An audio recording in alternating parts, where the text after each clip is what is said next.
ప్రతి ఒక్కరూ గోవిందనామాలు చేసుకుని గోవిందా గోవిందని పోతే ఈ కూటమి ప్రభుత్వంలో ఉండే అందరూ కూడా జగన్నామాలు చేసుకుంటూ వాళ్ళు గడుపుతూ ఉండరు.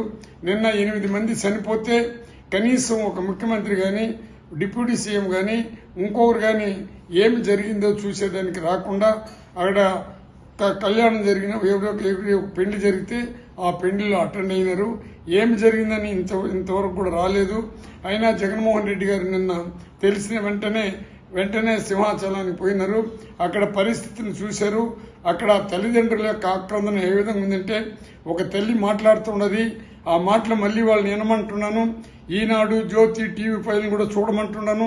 ఆ తల్లి ఏం మాట్లాడుతున్నదే, నా బిడ్డ చదువుకున్నాడు, ఇంజనీర్ అయినాడు, నా బిడ్డ ఈ కూటమి ప్రభుత్వం కోసం వచ్చి కష్టపడినాడు, మేమందరూ కూడా కూటమి ప్రభుత్వానికి ఓటు వేసినాము, మేము వేసి మా బిడ్డని పోగొట్టుకున్నామని ఆ ఆక్రందన అంత కాదు.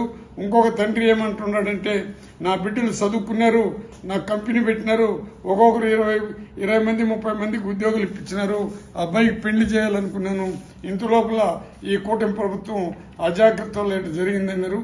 ఈ ఇన్సిడెంట్ జరిగేదానికి కారణం ఈ కూటమి ప్రభుత్వమే, ఈ కూటమి ప్రభుత్వం వైఫల్యమే. ఇది నిజంగా ఒక ఇన్సిడెంట్గా నేను అనుకోను, కానీ కూటమి ప్రభుత్వం యొక్క వైఫల్యమే దీనికి కారణం జరిగింది.